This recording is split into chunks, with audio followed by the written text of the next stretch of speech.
Hello, everybody, and welcome to another episode of the Guitar Souls podcast. This is episode number 111, and I am one of your hosts, Mr. Levi Clay. And I am here with my good friend, Mr. Mike McLaughlin. How's it going, bud? Not bad, thank you, you big handsome bastard. How are you? Same routine, mate. It is Monday morning. We are cutting this one fine. I think we just hung around hoping that some news stories would pop up that would be worth talking about. Yep. Unfortunately not. Nothing. Nah, it's quite quiet, to be honest. Unlike our own personal lives. I don't know if you've been up to too much, but recently work has been a bit hectic. I was telling you, Melissa, I can't give out too many details, but it's been a very, very eventful week or so of just hassle, to be honest. Yeah, life is... Work is always hassle, isn't it? Like dealing with it doesn't. I think this is worth pointing out. Like obviously, you work what people would call a day job. You do the job that you need to do in order to maintain doing the band thing and the thing that you love. Whereas people would probably look at what I do and go, yeah, but you work with the thing that you love all day long. It must be the best.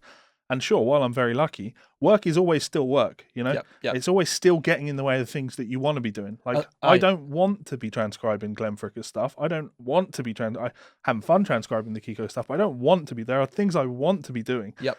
And work's always a shitter in that respect. So. I know what I want to be doing, sitting in the house getting money for nothing. Yeah. But that's just not realistic. I mean, it's reasonably realistic. Go buy my books. That doesn't pay me, though. Fuck him. Good point. Speaking of supporting us, piano note trial, that one, yeah. But yeah, speaking of support, buy me a coffee. I want to bring that up because we've got our second bonus episode up. Yes. It is me for an hour sitting with Mike, teaching him a little bit of theory and application of melodic minor, Dorian to melodic minor type stuff, and then teaching him a bunch of Pat Martino lines. I had a bunch of fun doing it. It came out fucking loved it. Again, better than I thought it would come out. There was a wee moment at the end where we were jamming. That both of us at one point nodded at each other like, that was fun. Yeah. It was nice. It's been a real while since I've jammed with someone and had that connection. And you said it yourself, it's like a universal language that people pick up on. Yes, but the great thing is that while it is a universal language, music, we both speak it in different ways.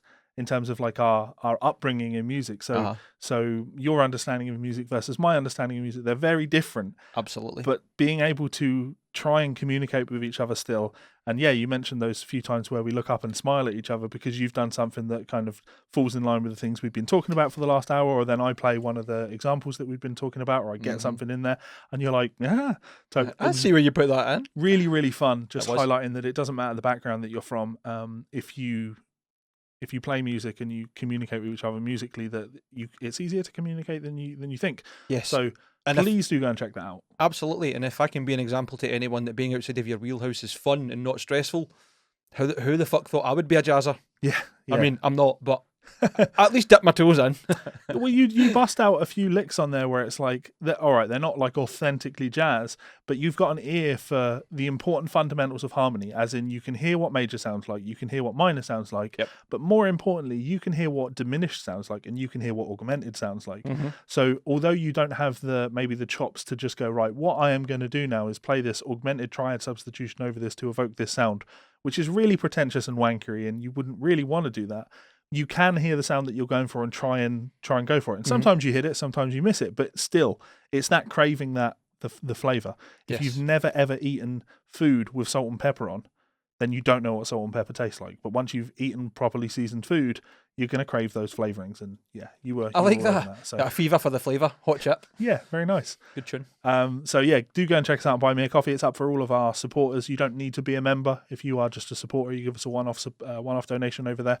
That will get you access to the bonus episode, so that's a lot of fun. And we absolutely greatly appreciate it. Thank you very much. I'm trying to think if anything else has happened this week that is worth Can you hear my stomach rumbling? That was loud. No. And it was like in my sternum.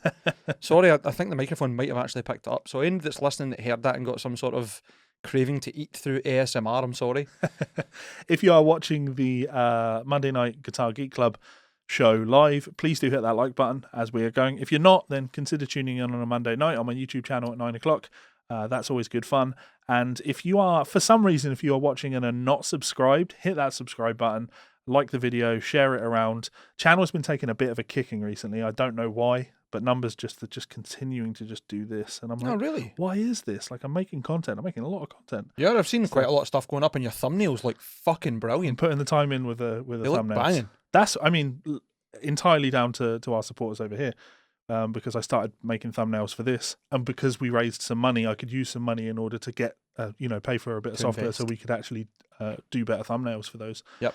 And yeah, it's I like that side of things. Since we're actually talking about it, give us some feedback on the thumbnails. Do you like the stuff? Do you want different focus? Have you guys got any idea what people maybe are switching off to and not enjoying across the channel, never mind just on the podcast?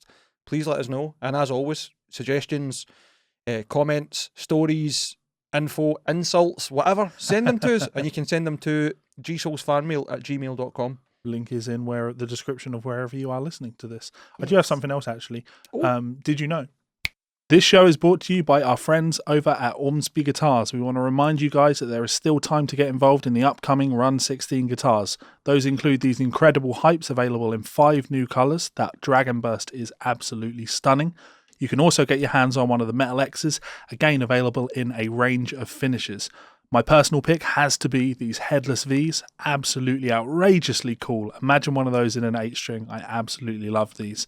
And finally, the Ando San signature model, available in 6, 7 and 8-string availability. Go and check them out at Ormsby's website right now. This show is also brought to you by our friends over at Rev Amplification, a one-stop shop for all of your tonal needs. Head on over to their website to check out their range of lunchbox amplifiers, both the D20 and G20, 20-watt amplifiers with built-in 2-notes torpedo technology so you can record direct into your computer. If that doesn't suit, you can also check out one of their highly popular G2, 3 and 4 pedals, giving you that trademark Rev tone in a stomp box. Incredible tones, I use these myself. And finally, you may notice in the back of these videos a Rev Generator 120, an absolute masterclass in modern electric guitar tones. Check it out at their site now. So, as always, a huge thanks to our friends and family over at both Ormsby Guitars and Rev Amplification. It's almost like something might be coming possibly tomorrow. Yeah, we're hoping to take a delivery from Rev tomorrow, which we can then use on future bonus episodes and, I don't know, just making some fun stuff. If they land tomorrow, I've got training tomorrow morning, but I'll be about in the afternoon. I'm highly skeptical on them actually coming tomorrow. I know. Global shipping is a nightmare at the moment. So when I think they come via DHL, when DHL gets this parcel in Canada, they're looking at it and going, okay, well, based on our normal shipping schedule, you should have it on this date. No, they've got a giant guy that stands outside the warehouse and just throws things to where they need to be. So he's like, kind of spinning it like an American football, thinking, I could get this to Scotland in maybe 2-3 days. Yeah, fuck it! That makes sense. I checked the tracking this morning because obviously I'm excited about these showing up. Who isn't? And it says they left Canada yesterday. So, to be fair, if they're being air freighted, which a lot of things are being these days, it could end up in the UK quite quick. Yeah, it's entirely possible, but I'll be impressed, put it that way. Yeah, I think I don't want to say I'm impatient, but I'm really excited about it because at the moment I don't really have a practice rig, and I don't like plugging straight into my interface and using VSTs because I don't have any good ones, and all the free ones that I have are too noisy, and I just end up getting like analysis paralysis and not fixing the tone that I want, rather than just plugging in and being like, that sounds almost good enough, I'm just going to go for it. Yeah. I know the Rev's going to sound absolutely tits as soon as I plug it in. Yeah. So that's kind of where I'm like, it'd be nice to actually have a tone in the house that makes me want to play. Yeah, absolutely. So go and check out Rev, go and check out their stuff. If you can't grab an amp, maybe grab a pedal. And if you've got all of your tonal needs, head on over, check out Ormsby. Maybe there's still a little bit of time to pre-order some of those Run 16s, I'm sure, right? I believe maybe another week or two. Yeah. Speaking of that, did you see the Richie Allens? Have you Yes, he's been posting on Facebook quite a bit? I did. Oh, man. Like when I saw the mock-ups, I was like, that's probably not my cuppa. See, as I've seen the actual photos of them, like, oh my goodness, that is... They do look nice. Magnifique. If I'd known that in advance, I would have had one to bring up. I'm not even going to pretend that I'm going to put one in the edit because... We'll do one even better. Go check Richie Allen's social media. His Instagram and his Facebook, because he's got some incredible photos of these guitars. He's the only one that's out so far. And when you do that, if you could hassle him to hurry up and make another album, that would be great. Cora, isn't it? Thank you. And Cora is his band, is it not? That and Heavy Metal Ninjas. Heavy Metal Ninjas too, aye. I was going to say, I thought Cora was... Unless Cora's like, is that the local band that he plays with that does like more kind of local shows, and then Heavy Metal Ninjas? I only give a shit about more Heavy Metal Ninjas, because that record, Jesus Christ. He's playing ridiculous, I think it's 2013, maybe. Wow. So 2013, 14, it's a long time ago. That come on, Richie. We're all waiting. So pull your finger out, son. There was quite a few bits where he was playing that put me in mind of Becker. Oh yeah, A totally. lot of his playing's like Totally. very shrapnel, probably the way to put it. But Yeah. Becker's a big influence with the bar use, I think. To me, it's three things that he has. Right, it's Becker. There's tons of Becker, Absolutely. tons of Steve Vai, Yep. which isn't usually an influence I like. It needs to But be done right, otherwise you just sound like you're copying Yeah. Steve Vai rather than yeah, like was it the quoting? yeah, Was that the right term for it? sure. There's an influence in it, but it's authentic influence. It's not imitation. Oh, which is cool. Just to clarify, as you're saying that, I absolutely agree. I think Richie sounds like Richie, but you can hear his influences because you can hear where he's taking 2 or 3 things from each player and when I'm going to turn this into what I want to be. But then more importantly, he has the fucking heaviest groovy chugga gent 8-string riffage behind it, and it just works so well. In the His instrumentation, the layering, yeah, and the music is I think back to hearing Jason Becker's like Perpetual Burn for the first time, and I'm not saying like I heard that and thought, wow, this would sound cool with top modern production and 8-string guitars. But if you did ever think that, Heavy Metal Ninjas, go for it. yes.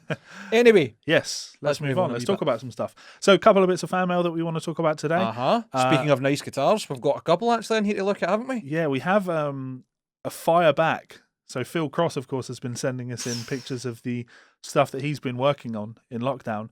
And it seems our friend David Imrie has been doing the same, making guitars. And David doesn't like all of the attention that Phil Cross is getting. So he's I'm enjoying this fun rivalry. My stomach's still going. I'm really sorry if you hear it. I think it's a rivalry that neither gentleman know that they're in. Actually, to be fair. So you're just really spurring them on then. Exactly. So, See, to be fair, man, I think both of these guys, if they ended up chatting, sharing ideas, whatever, they would end up with some ridiculous guitars. some Guitar Soul signatures. Maybe. I mean, there is the GS1 on the way, but we'll That's just keep what that we under need. wraps. We need David to be working on a Levi Clay, and Phil to be working on a Mike McLaughlin. Those poor guys don't need that. No, they don't. So what you want them to be is you want them to be like, and I shouldn't say this out loud because then someone will fucking do it, right? You want 2 different people to make these guitars, and on the top horn of mine and the bottom horn of yours, they're like a puzzle piece, and they slot together. Oh no!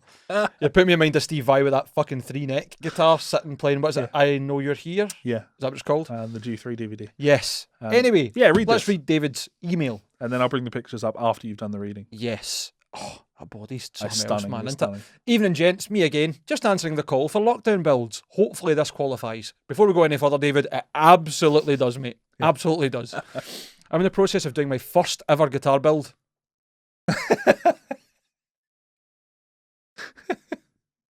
I know. You There's played that- L.A. Noir, didn't you? Yeah, You know how you press X to doubt? yeah. Highly It's just me doubt. sitting like, doubt.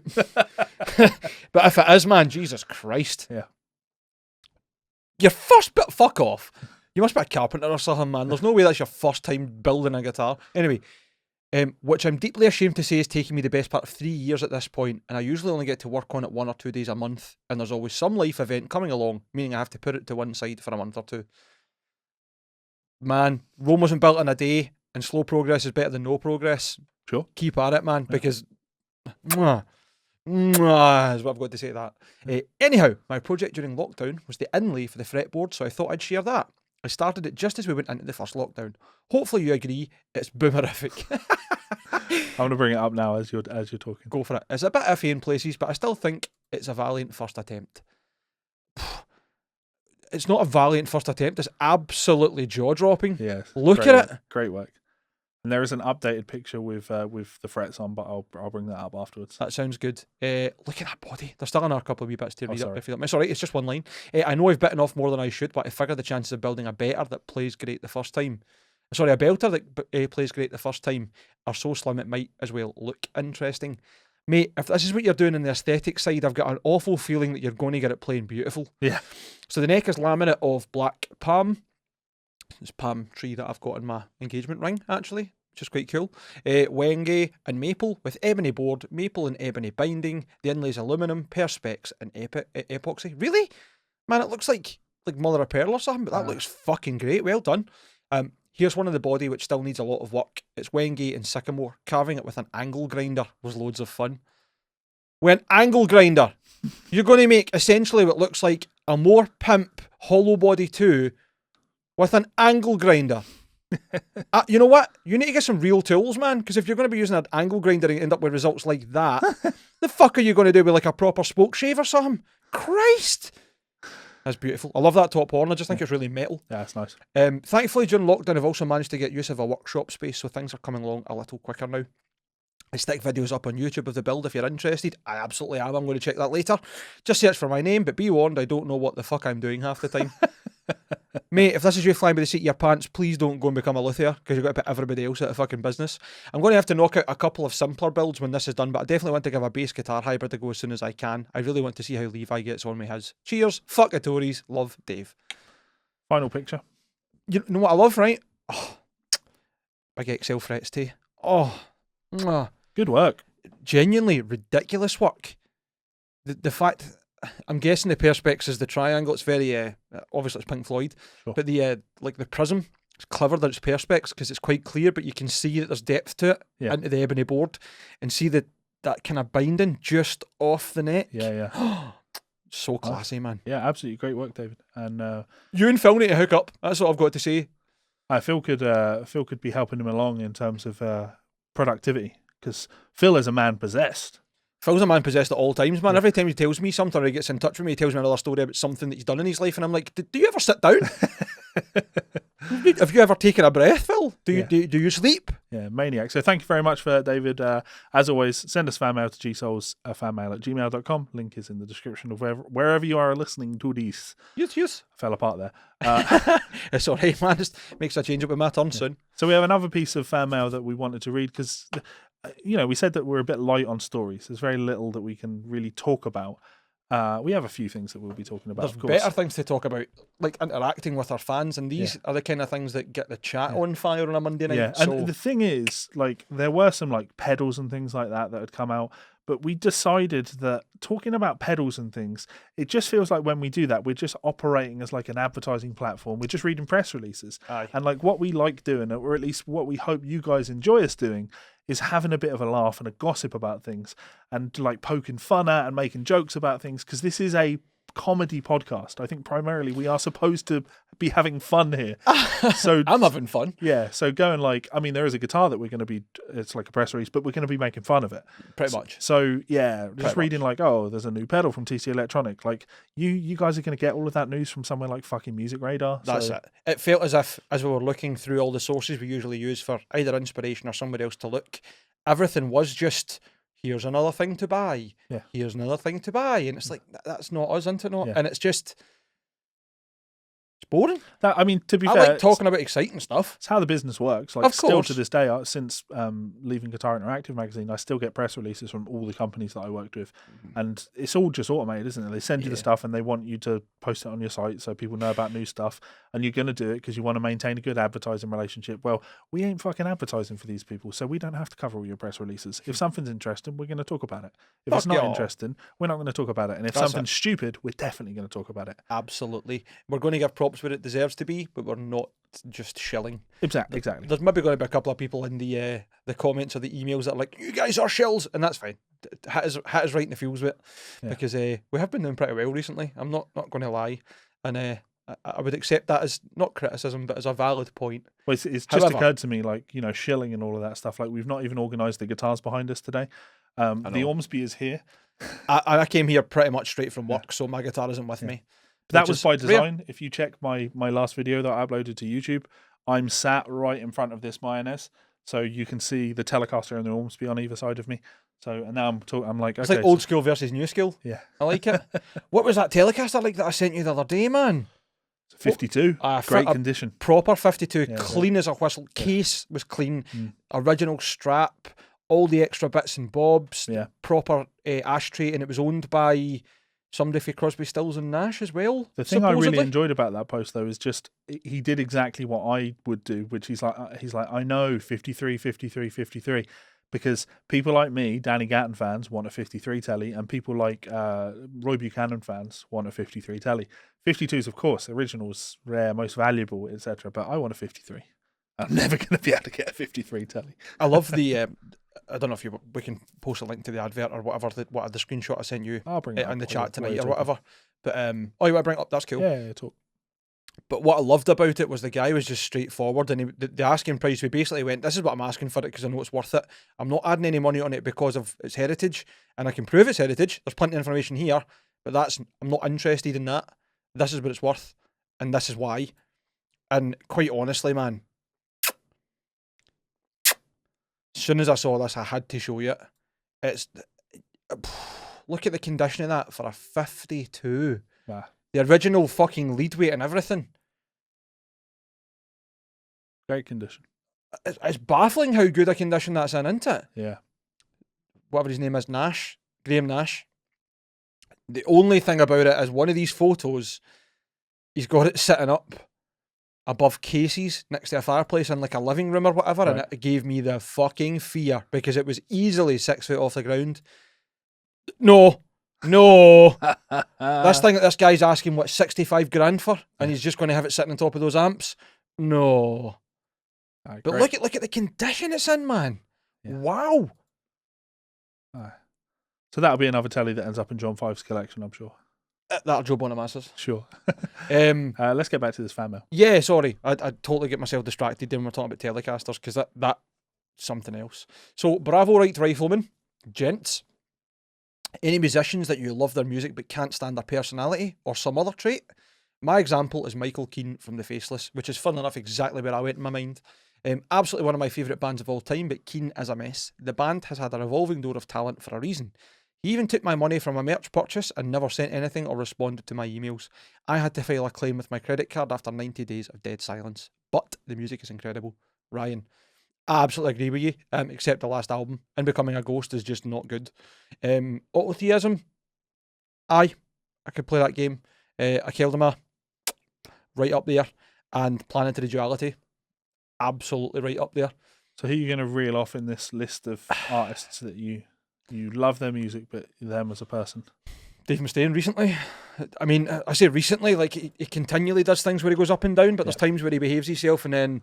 I'm finding Dave a real struggle because, I'm so happy that he's working with Kiko, and I'm so happy that he's still working with Kiko after such a long time. But I'm also so mad at him for dropping David Ellison from the band. So I think it's the circumstances for me. I just feel as if there's an ulterior motive. It's been a opportunistic timing to exact revenge. And he definitely seems like a spiteful motherfucker. It's a weird one because I think that, like, when you think of Metallica, they've had very few lineup changes, and that really helps with the idea of what the band is. You're going to see the band. Whereas Megadeth, I mean, it's never going to change now, but it never feels like a band. It feels like Dave Mustaine and what he's up to right now. And that's cool and everything, but as fans of a band, you want some sort of consistency, don't you? You just really want that. And the consistency in Megadeth is that you've got Dave Mustaine, who 90% of the time plays great and 10% of the time sings great. Yeah. Other times you get him going through his hair, like some mad geriatric. Yeah, so I had an example of someone, and we're going to talk about actually his new single just in a second. But I had to post this because this was shared on our Discord server, on the Levi Clay Guitars and Games Discord server, and the Guitar Souls channel. This is an article from the Hard Times, because who doesn't love a bit of the Hard Times? It's just satire that you want. But it's so accurate. It's so accurate. So accurate. Yngwie Malmsteen lists self as biggest influence. Miami, famed guitar wizard Yngwie Malmsteen revealed that his biggest musical influence as a precocious axe shredder was none other than himself, and absolutely no one else. Malmsteen confirmed several times.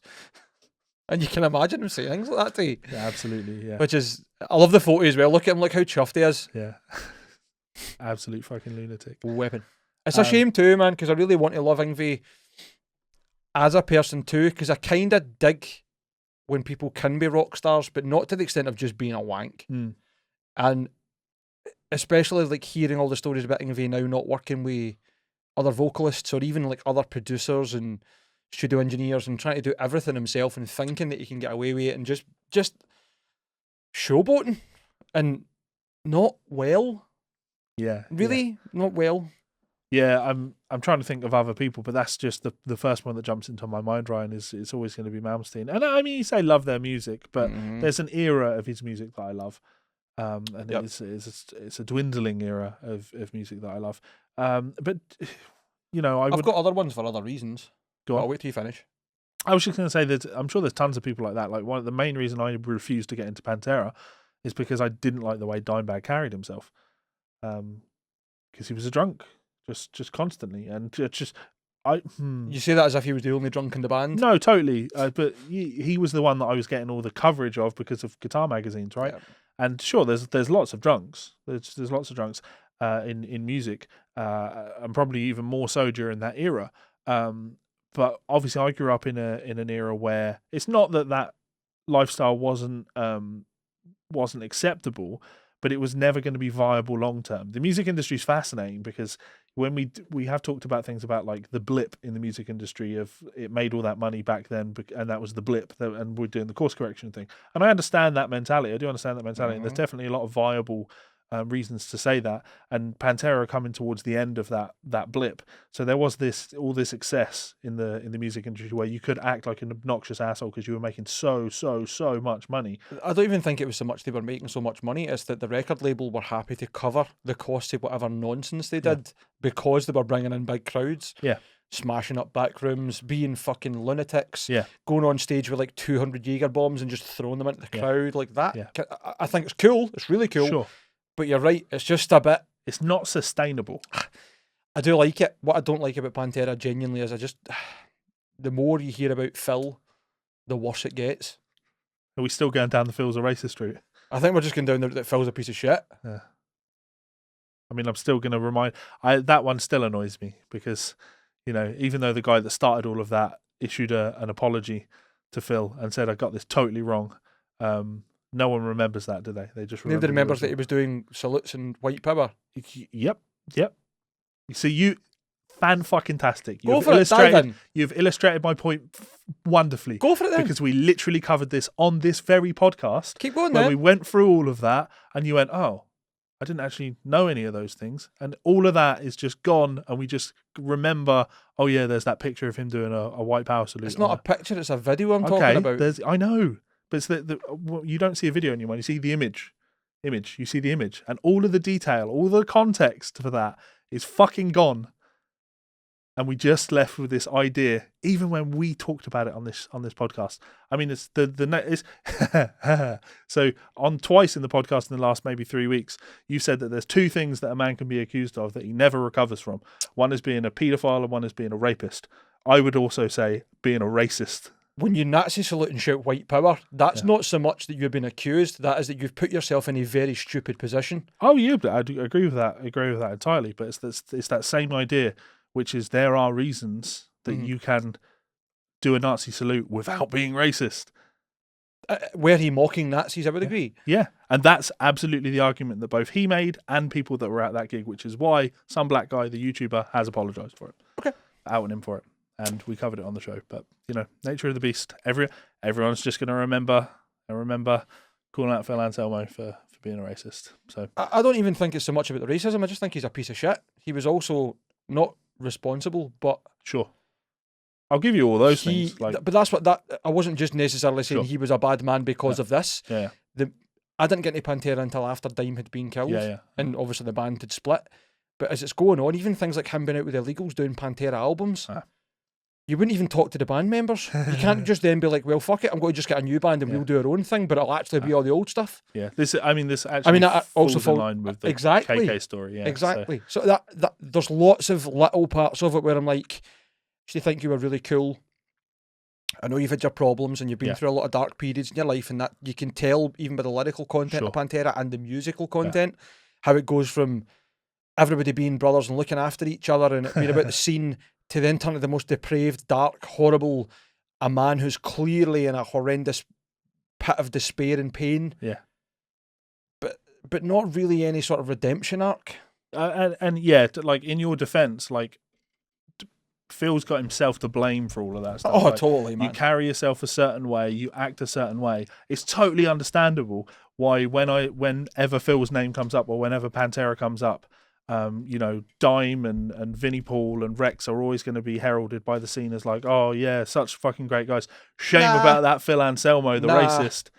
Fucking Vinny was a piece of shit and all. And I'm sure all of them were. I'm sure all of them probably were. Oh, but I mean, there's a lot more stories of Vinny being a womanizing, horrible drunk. Yeah. Just being a totally lech style kind of person, more than there are about Dime or Rex. But I think that's probably because the two of them were so drunk they weren't capable of doing those things.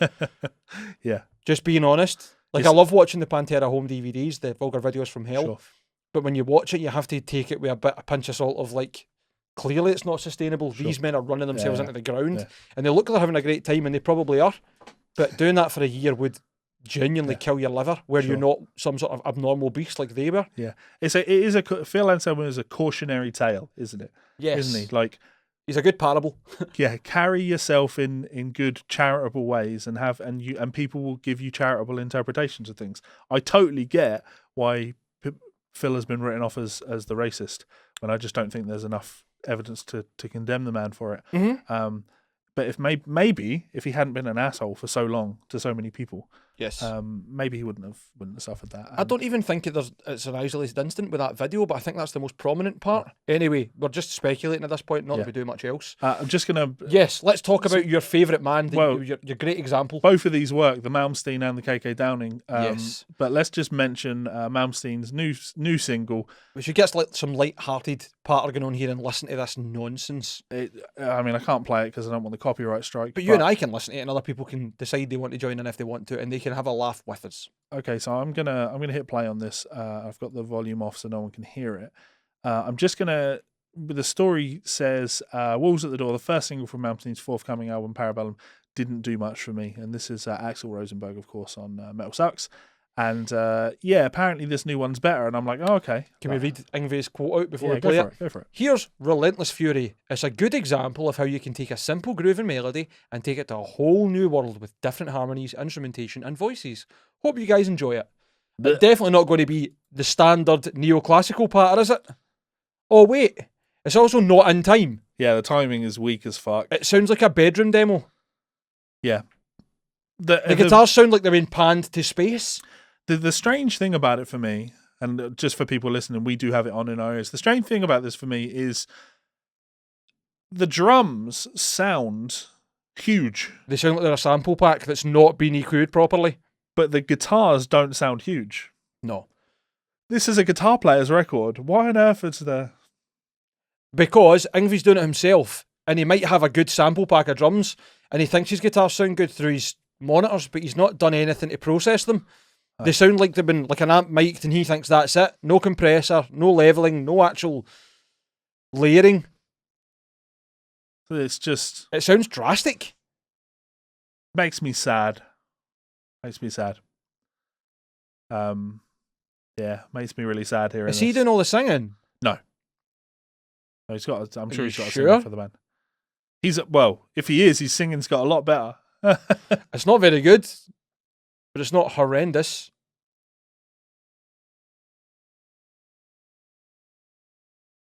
Ugh. It sounds like maybe he's done the lyrics though, because they are totally horrendous. It's so funny to me because there was definitely a long period in my musical life where my opinion of Malmsteen was high because I respected the fact that he has a musical vision that he has stuck to. He hasn't evolved much in his music because in his mind, what he's done is perfect. And I would have agreed with him with those first 4 or 5 albums.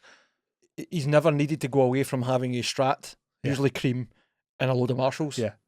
And now it's finally getting to the stage for me where I'm like, can he just do something different? Like push the boat out and like try something fresh. No, that's not actually, because every time he's jammed on other people's songs, it's been rotten.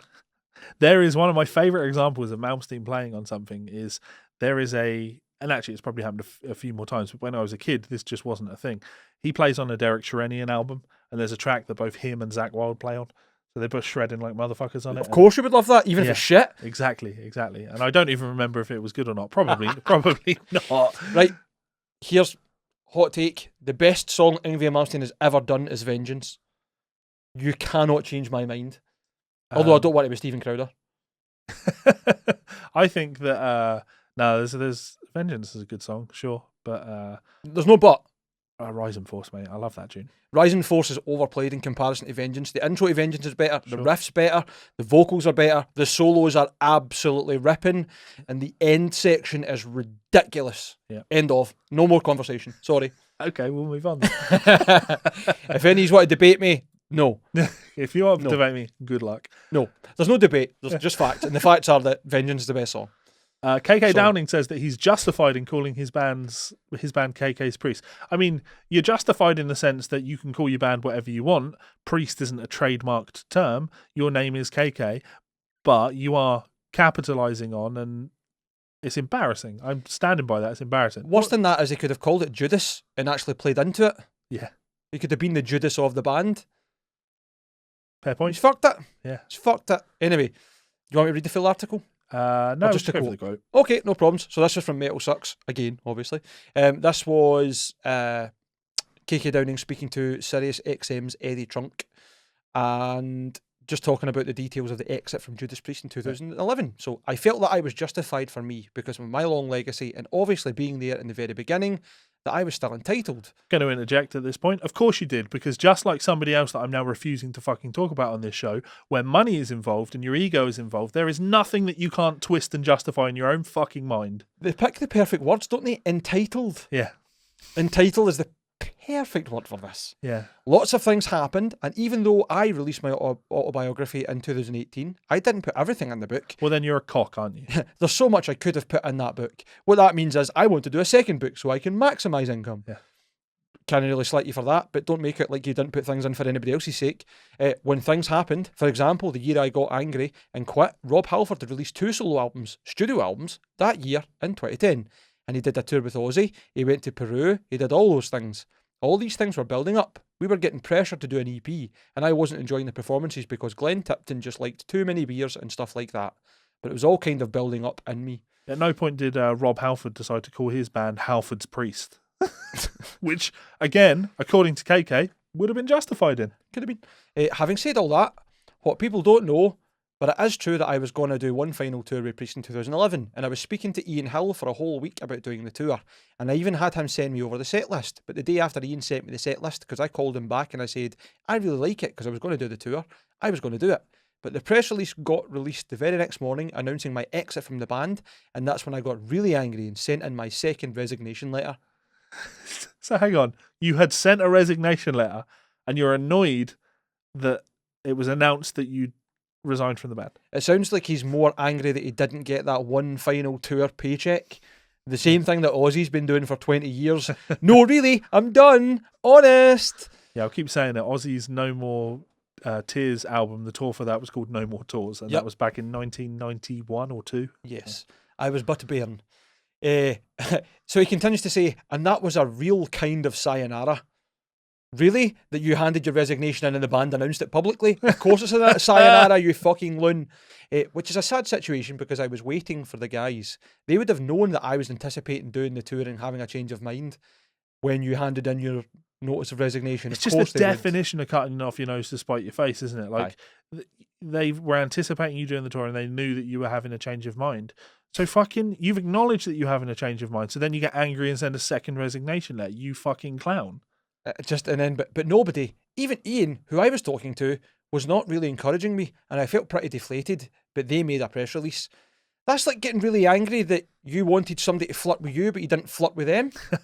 Are you for real? Everybody else is responsible for your actions except you, and they're to blame. What is it with us and like having to deal with musicians who just avoid any responsibility for their own actions? Christ Almighty, you are an adult. Act like it, please. Other than writing songs that you call Hellfire Thunderbolt, but we'll let that slide. But anyway, without delving into that too much, it was all a sad state of affairs. But at the end of the day, we all agreed to retire. We were all going to do the Epitaph final tour. I wasn't the only one that was. We all agreed to finish the band. So all I was quitting on was doing the last tour because I couldn't bring myself to face doing it to start with. But I did change my mind. I mean, I bought an Axe Effects unit from Germany. It was £2,000 to do that tour.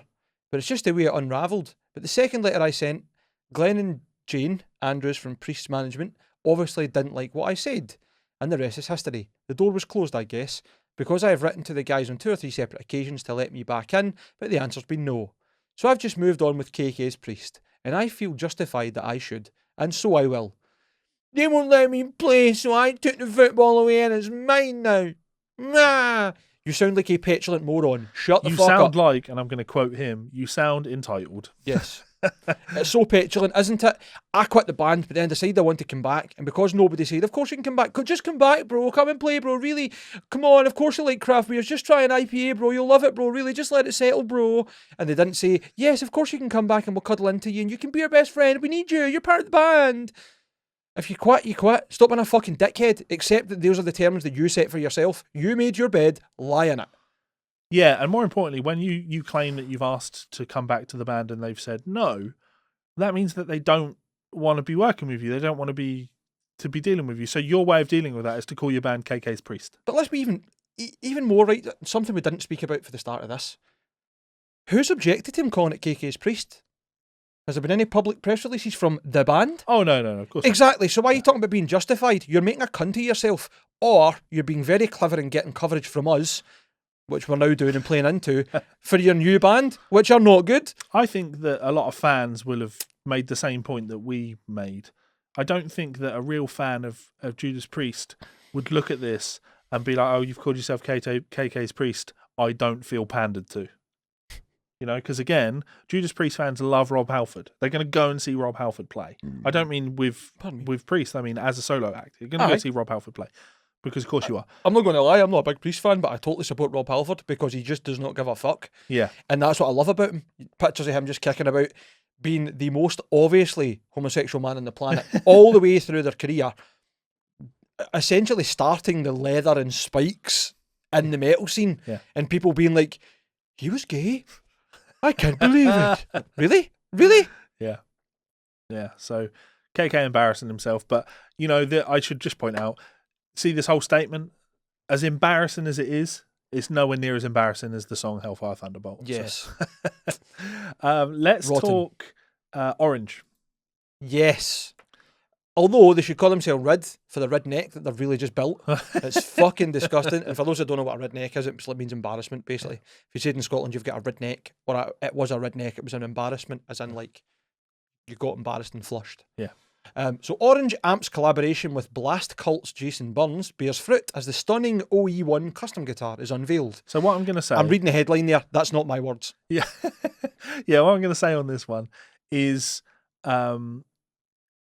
It highlights how pandery the press are when it comes to this stuff. I actually do enjoy the pun of bear's fruit. I'll give them that.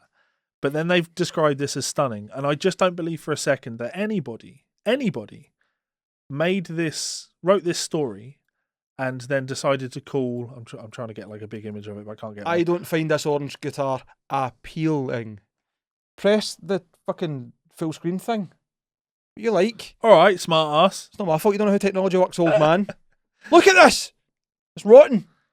So we looked at it for a bit and I was like, it looks like Pac-Man eating a guitar. It looks like a Gould Les Paul that's been ripped off with the orange logo on the headstock and a terrible paint job. Yeah. Do we want it to be cream or do we want a gold top? I know, let's make a really ugly looking combination. Yeah. All P90s with the biggest, stupidest looking pickup covers, no problem.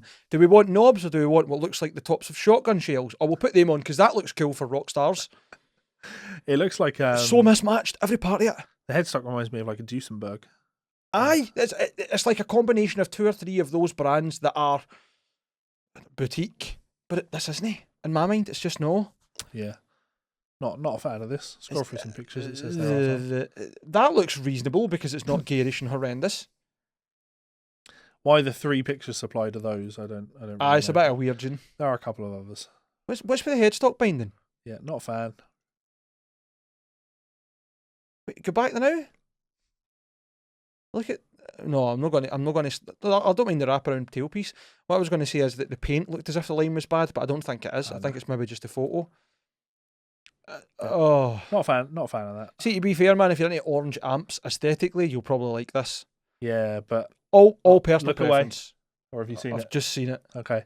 So this guitar is priced at £3,840. This guitar is not going to sell. Nobody is going to own one of these. I love how the exact sentence after it is available now, as in, please somebody buy it. Get it out of fucking way. Yeah, and this is very much we won't talk about pedals, but we will talk about this because we can just laugh at this Pac-Man monstrosity. The high-end single cut compromises a seasoned lightweight mahogany body with no weight relief. So it's lightweight with no weight relief.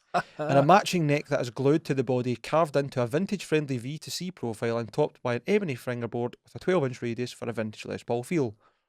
It's Visually, the OE1 is quite something. I fucking agree, but not what you mean. The two-tone golden ivory top and dark mahogany back, finished in nitro with a cream-bound fingerboard and chessboard binding around the body and headstock. The hand-cut mother of pearl orange logo on the dark ebony headstock looks incredible. Okay, you are welcome to that opinion. You're entitled to that opinion. It's just the same thing I always say, which is £3,800. And I hate myself for actually saying this, but if you're thinking about buying this guitar and you've got £3,800 to spend, go and buy Gibson Les Paul. Your money is better spent there. Just in terms of the value that the thing is going to hold when it walks out of the shop. You buy this now, walk out of the shop with it, realise that it is boring and you want something else, and you try and sell this in a year, you are not going to be able to get £1,500 for it. No. So, because there's no demand for this. So, you chose poorly. Speaking of poorly, John Mayer? I was going to say Vince Neil, but... yeah, fuck it, Vince Neil. Motley Crue's Vince Neil ends first post-pandemic show by telling the crowd, "My voice is gone." I don't really want to poke too much fun at him because we know his voice is gone. Yeah. It has been for the last couple of years where everybody's been laughing at the video of him playing Kickstart My Heart and being like... Like Mustaine, that same kind of wailing rather than singing. So Metal Injection reports, end of the show, Neil, completely winded, just gave up and told the crowd, "Hey guys, I'm sorry you guys, it's been a long time playing, my fucking voice is gone, we love you, and we'll hopefully see you next time, man, take care." My voice is gone. This is your first show? Yeah, first post-pandemic show. Mm-hmm. You've not been able to gig for like 18 months and your voice is shot. Your voice should be in the best shape of your fucking life. If he's practicing. Yeah. Which he probably hasn't been. I've not heard it, so let's bring it up. Yeah. I mean, it was quite ambitious. What it's saying in the comments there is that the set list is usually 12 songs, and they went for 18, and this is 14 songs in. So after a year and a half, he's decided to go on the deep end.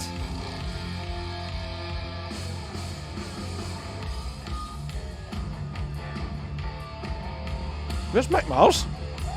It's not Motley Crue. It's a Vince Neil show. Is it just Vince Neil? Yeah. Right, sorry. Motley Crue be playing a bigger stage. Aye.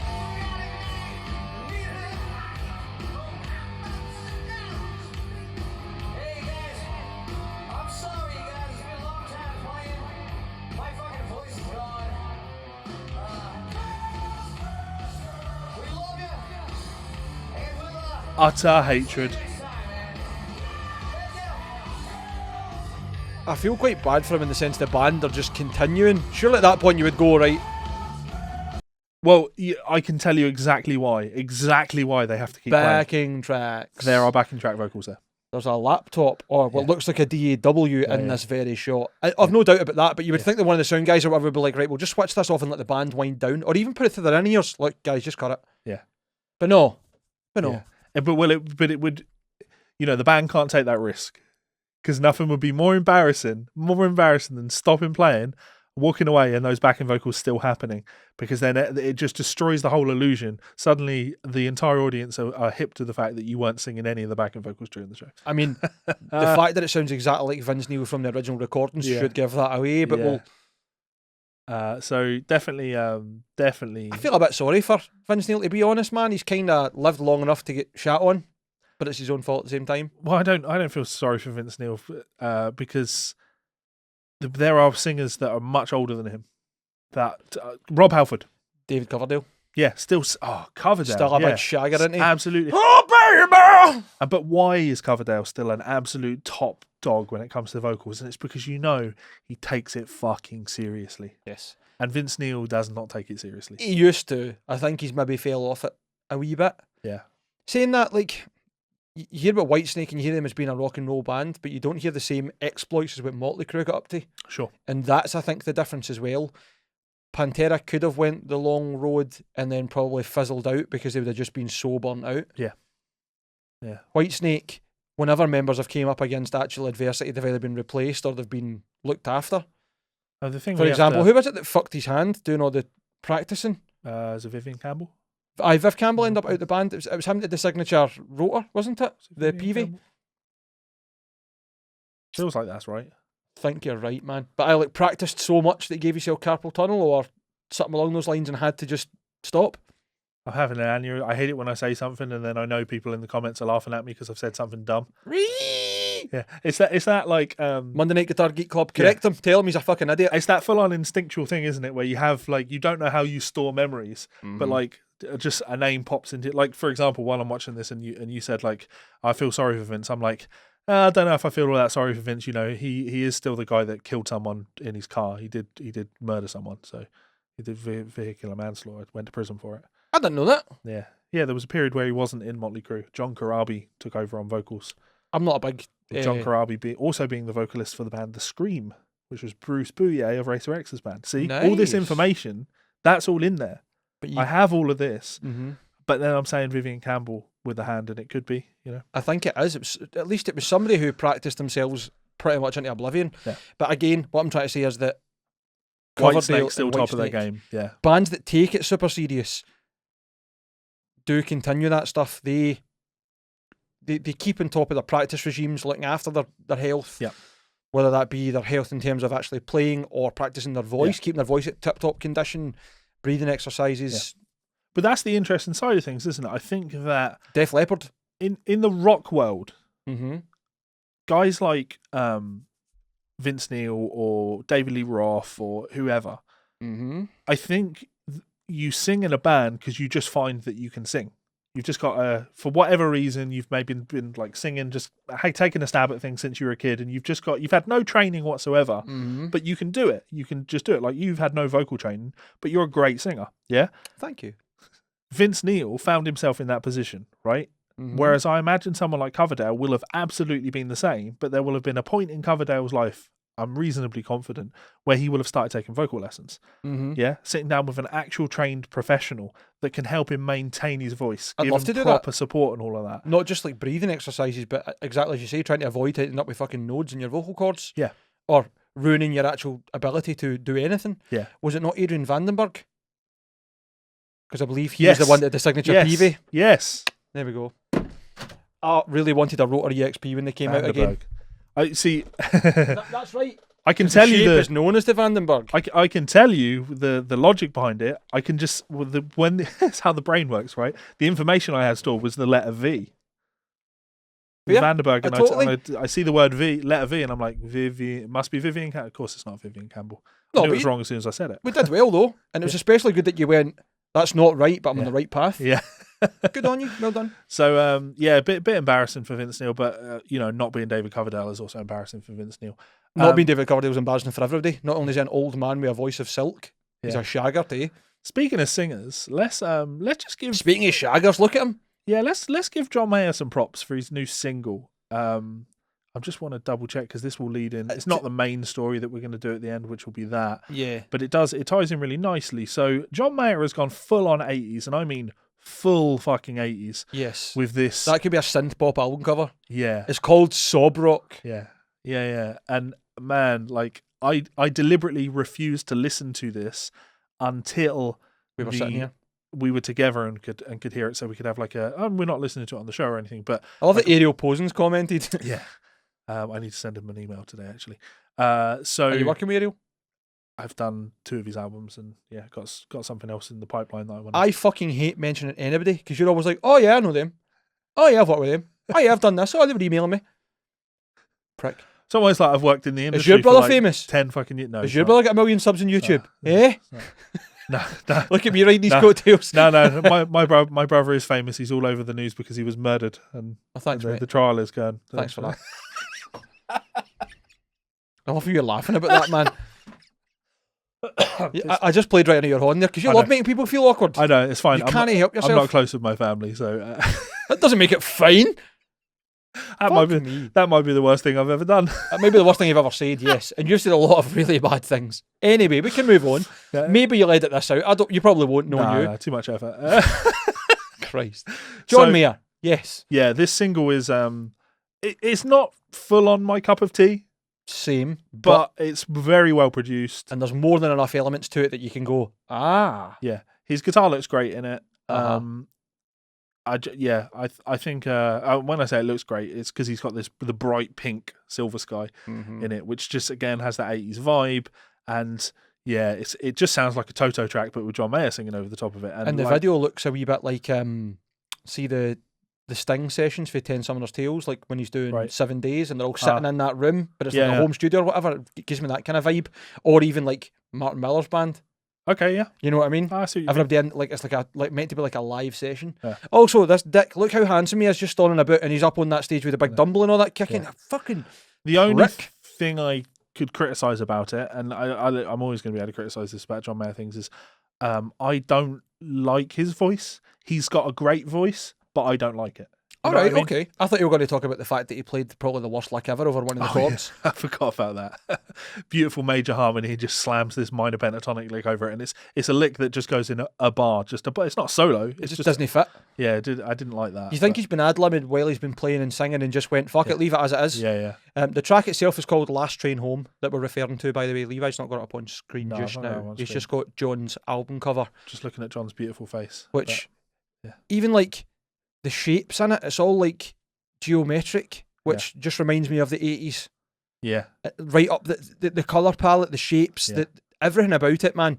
And look at the Clays, man. He looks as if he could have been on fucking... What's the I can't even mind the telly show's got a reference, but I will. That's how he... How do you feel about his voice? I really like John Mayer's voice. Okay. I really like it. I think it could be Marmite. I get what you're saying, but I love that kind of individual, totally noticeable husky. Yeah, it's got a really breathy, like, there's a real warmthness to It's his... almost warmthness, is that a word? A warmth. He's got a real warmth to his voice. No, I get what you're saying. And it Warmness. sounds, the way I would describe it as well as MIDI, which probably doesn't sound sensible, but you know, it sounds like he's kind of singing quite a lot for the back of his nose, but not in that way. It's like that tone's in there with his actual voice. Yeah, it's nasal, but without losing the body. Exactly. It's like he's got a lot of... I don't know. Let me be clear as well. I don't hate his voice. No. It just sounds... okay, here's the way I would describe it. His voice is so perfect. It's like if you... It's the textbook definition of a good voice, you know? So, and that's why he's successful. He's a good note choice. He can do little licks when he wants to. Yeah. He's got great vibrato. He's got, generally speaking, a good note choice for stuff too. Yeah. Apart from that lick on the guitar. Well, I'm talking about when he's singing. Sure. Sometimes his guitar playing is interesting. Yeah. Being honest, though, as much as I do kind of stand John Mayer, the only album I've ever really got into and gave a proper listen is Continuum. Sure. I know there's other ones to check out, but anytime I think of John Mayer, I just want to listen to that album. And it's one of those ones you can listen to every day and not get bored of. Yeah. I mean, I skip Waiting for the World to Change because the first track's not the best, but everything else I'm like... Yeah. He's a great player, he's great ear for production, like good songwriter, etc. Mad Shagger. Matt Shagger, yeah. Was with Everybody's Jennifer a Mad Shagger Aniston, I today. remember that when he was younger. Really? Yeah. Mad Shagger. Mad Shagger. I just can't get past that photo of him on the private jet with a dumble at his feet, with his big giant watch, just sitting cool as fuck looking out the window like, here, take a photo of me and just make it look candid. I would just, when it comes to these guys, I would rather, and not that they're the same thing, but similar vibes, and we mentioned him here, Ariel Posen. I'd rather listen to Ariel Posen than John Mayer. Similar type of songwriter, writes great songs, he's got a great voice, but his voice is a little bit more to my taste. Or Joey Landreth, who again, he just has a voice that's a lot more to my taste. Who's your favourite male voice? My favourite male, just in general? Just off the top of your head. It doesn't have to be like, I'm sticking mate and that's the hill I'm going to die on, but the first thing that comes to your mind. I've got two. Joey Landreth. I think he's an incredible singer.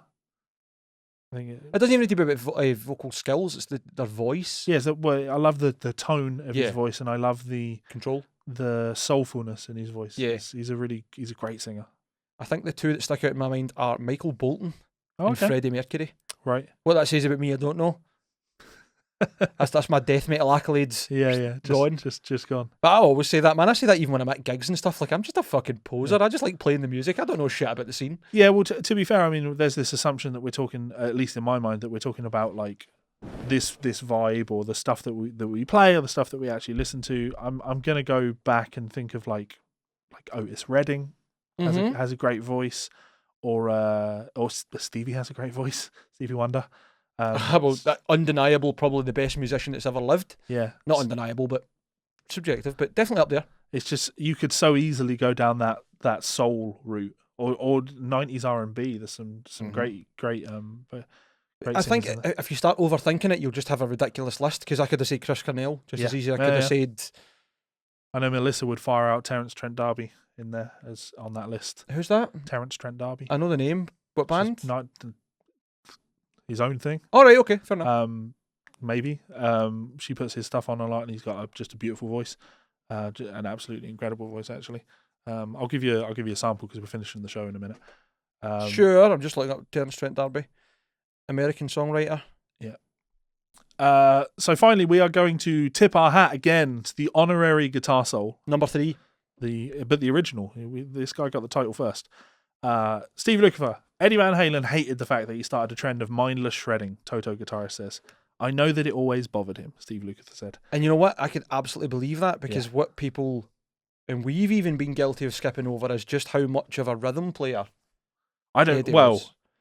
When you talk about Eddie Van Halen, the first thing you think about is eruption, tapping, showing off. Is his lead playing, but I think every single time that I have talked about Van Halen, I go out of my damn way to say Eddie was a great lead player, but he was an incredible rhythm player, and that was where his thing was. That's like he was the best rhythm guitar player on that scene, and inspired so much more. There's so much fire and flair in his playing. I think that's the big part of what makes his lead playing so exciting as well, because he's so in the pocket at times that he just can do whatever he wants, and it might seem wild, but it's wild because he's so perfectly where he needs to be. And there's the groove. There's this kind of balls this big thing about, and if people listen to the podcast, you maybe know what it's like, maybe you don't.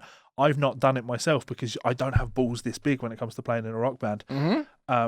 Being the one guitar player in a rock band, getting to the point where it's time for you to solo and the rhythm guitar just disappears. Yep. And that takes balls this fucking big. And Eddie just, no problem. I'm just going to float like a motherfucker over this. Nobody can stop me. I've seen a couple of death metal bands that have got one guitarist. Yeah. Beneath the Massacre, they had one guitarist, but he's got 2 rigs, and he runs a harmonizer pedal and an AB.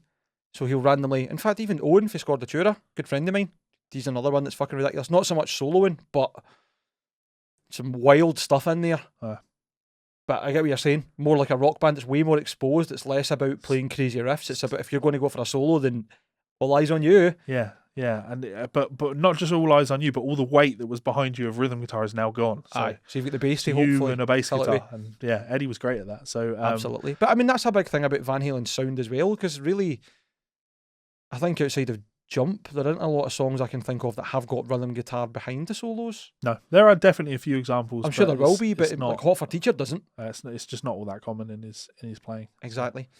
All right, give us this quote. Yes. So Luke commented, "These were the times when guitar players were trying to show what they had. Each guy had something and they wanted to show it off. It was healthy. No one was trying to one-up anybody else.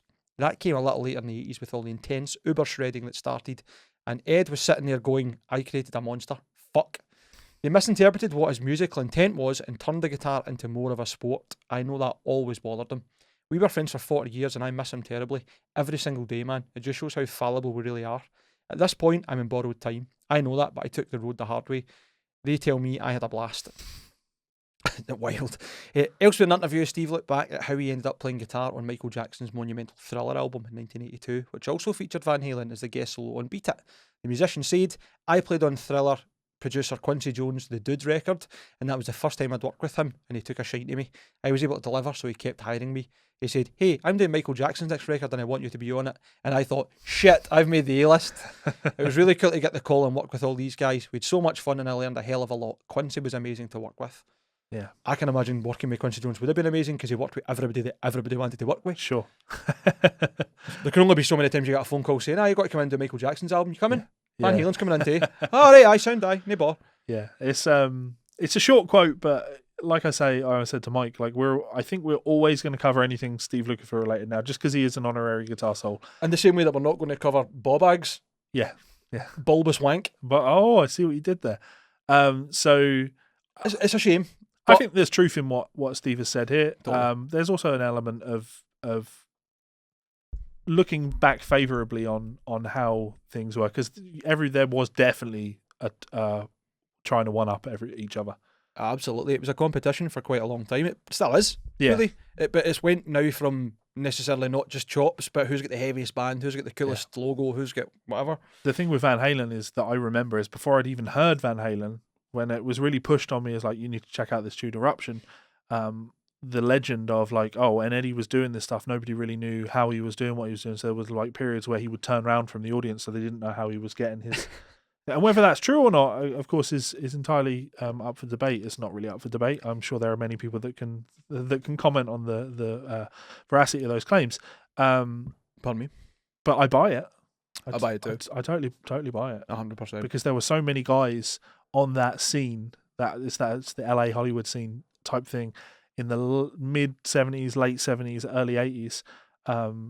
You had to pick a guy. Who were you, Eddie or Randy? You had to pick one of those guys. And there's definitely elements of influence. Eddie was a much more proficient tapper than Randy was. Randy used the tapping thing in his playing, but it wasn't such an integral part of the way he played. No, I think Eddie was way more, I don't want to say frenetic, but that's kind of what I mean, like chaotic. Yeah. Whereas Randy took a lot of inspiration from his neoclassical side. And he felt composed. Yes. Good way to put it. Like deliberate. Everything he played was very deliberate, whereas Eddie was more like off the cuff. Totally, just chaotic. Fuck it, we'll see what happens. Yeah, and he's fucking. What do you call him? Is it Bill Mayer? No, not Bill Mayer. Fucking fuck it, we'll do it live. What does that mean to play us out? What's his name? Fucking. You never seen that video? I know the video you're talking about, but I'm not. What does that mean to play us out? Yeah, after doing the Vivian Campbell thing, I'm trying to avoid just delving into my brain for information. But I think the better quote for this chap, I'm sure it's Bill. No, it's the one. Bill O'Reilly. That's what it's. Bill O'Reilly. The best quote for him was a tide comes in, tide goes out. You can't explain that. Yeah. Yes, you can, and we have been able to for years. You fucking loon. Yeah. Oh, good old Bill O'Reilly. Just. Like I don't want to say the typical American TV pundit, because that's not fair. He's not typical, but he's a good example of entertainment for the sake of entertainment with absolutely no substance. He's on there just being, I don't know, man, hardcore Christian himself, nuts, devil's advocate for the sake of it, and sometimes just making himself look like an absolute cunt. Hey. Oh, that's us, to be fair, isn't it? I can't really slag him for that. Right, Bill O'Reilly, you're the fourth guitar solo, mate. I could never give him an honorary guitar solo because I have no respect for the man. Anybody that can be that willfully ignorant, get to that age in life and think that we don't have any idea how the tides work. We have no idea how the tides work, but the Bible tells me how they work, therefore God type thing.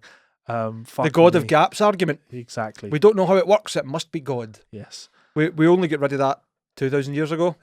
We've been disseminating that since then with the scientific method. People still fall back on it, man. They do. Look at Some people also look at believe trees, that evolution isn't real. Yeah. Okay. I know. Sound. Yeah. Or again, I don't want to slag MD for what they believe. That sounds a bit shitty, and it might be isolating people. I've no problem with that. It's when people start forcing it down your throat. Yes. In the same way that I'm doing right now, hence why I'm saying I don't mean to come across that way. We've always been very adamant that the Guitar Souls is a no litmus test. Oh, totally. We're super matter inclusive. Even when we say fuck the Tories. As long as you aren't excluding your fellow Guitar Soul fans and friends, the Monday Night Guitar Geek Club. There are a lot of people in our chat that have some vastly different beliefs, because I am friends with so many of you on Facebook. Mm-hmm. And it's very interesting to see, like, oh, okay, I don't agree with you on that in the slightest. But that doesn't invalidate the argument or the conversation point. I'd argue that it still invalidates your argument. But the argument is self-refuting. But I'm not going to fall out with you for it. I'm not going to attack you for it. I mean, that's another big part of it. Nobody's here to upset anybody or be dicks. Like, still mega friendly with Mark Loveridge. Speak to him all the time. He sends me messages quite a lot of the time, and he is, in his own admission, a Conservative voter. Yeah. So he's a Tory. When I say fuck the Tories, I don't mean I hate you, Mark, you're a terrible person. And he doesn't take it that way. Him and I have had right good banter about it in private. Yeah. So hopefully that illustrates the point that we are not above meaningful conversation. Under and it's no not people that we hate. Will we ever advocate for segregation? No, absolutely not. And I don't just mean racial segregation, but that is the ultimate. I would make sure Boris Johnson is sent straight to the sun with Jacob Rees-Mogg and all the other cunts, Dominic Cumming, etc. Giant trebuchet. That's where the budget, the 350 million a week, can go to if it really needs to. Launch those motherfuckers. But that doesn't mean that if you vote for those policies with good reasoned thoughts and arguments, that you're a terrible person. I'm going to close the show with something that'll make you laugh. Something that's given Melissa a little bit of fear. You voted Conservative? No, fuck no. Over the last 6 months, TikTok. You know how TikTok's where all the kids are today, right? Nancy watches TikToks, man. I just can't get it. No, of course. It's just Vine, but yeah.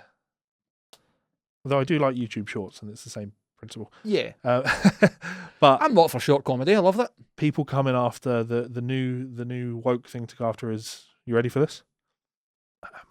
Having here vocal blackface. Oh, that's the same idea as the digital blackface argument, wasn't it? The idea that when you're using emojis, it's actually cultural appropriation, but also saying certain words or using a certain voice to imitate an accent is... No, it's not even quite that. It's singing. Right? It's white people singing music of black origin. Oh, I've never heard this. So soul singers like... If we're going to be targeting anybody, the greatest current perpetrator of that is Ariana Grande.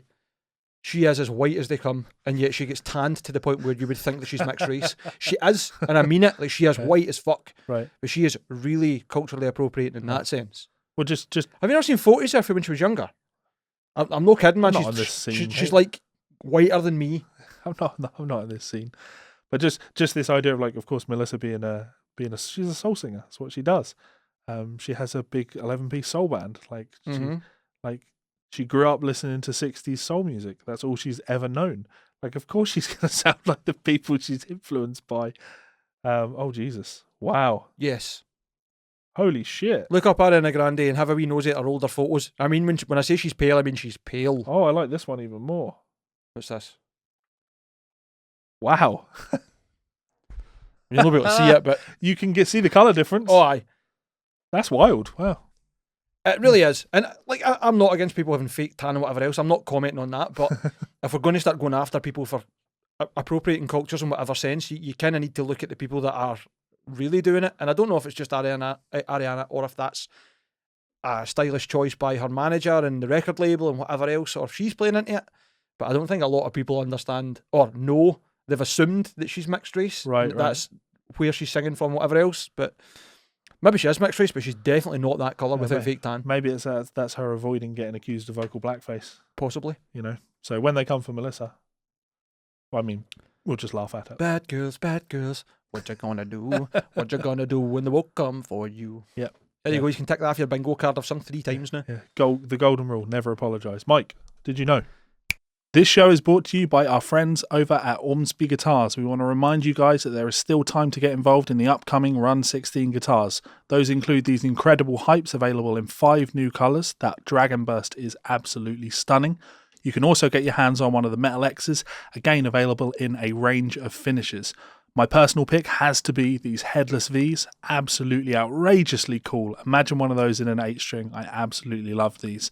And finally, the Ando San signature model, available in 6, 7 and 8-string availability. Go and check them out at Ormsby's website right now. This show is also brought to you by our friends over at Rev Amplification, a one-stop shop for all of your tonal needs. Head on over to their website to check out their range of lunchbox amplifiers, both the D20 and G20, 20-watt amplifiers with built-in 2-notes torpedo technology so you can record direct into your computer.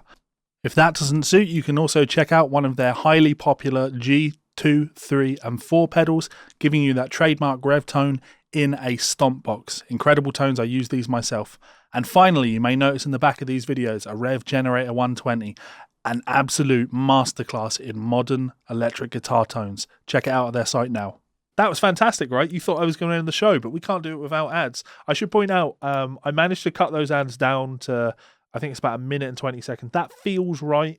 Good. We have talked about the idea of like having the ads in different places in the show, but unfortunately for you guys that like, and there's very few of you, essentially none of you really, anybody that wants to take issue with the ads, like we need the show to be viable. But trust me, I don't think the problem is the ads. It's just making sure that the not show intrusive. doesn't become Yeah. an advert, which it's not. We don't want them to be intrusive. But more importantly, like we are trying to draw your attention to cool things.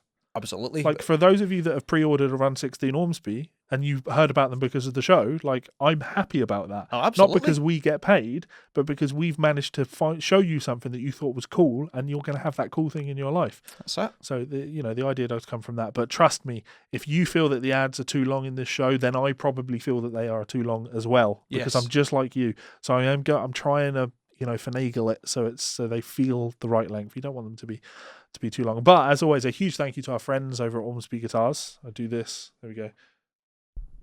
Yeah. And Rev Amplification. And Rev Amplification. I'm looking forward to you getting your 1x12.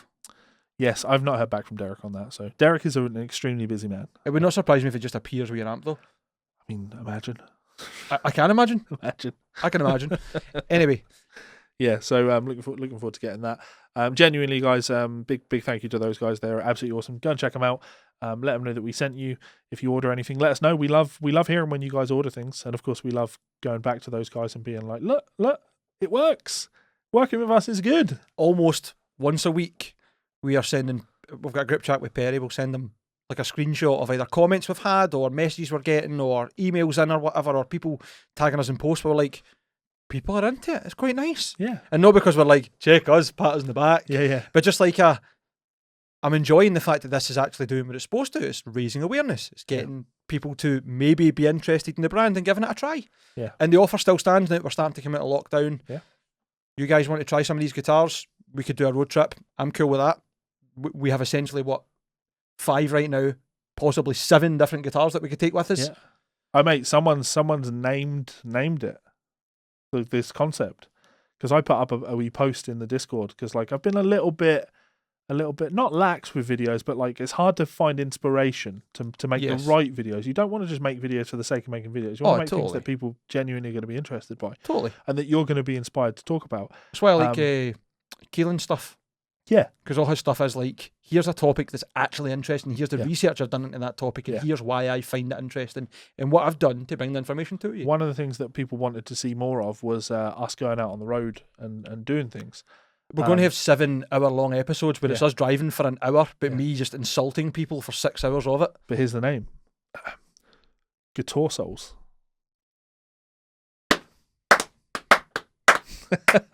Take a fucking bow. I know, I like that. I'm all for the Guitar Souls. Let's do it. I've got a decent GoPro. We can plug it in on my dashboard and just chat shit. Wow.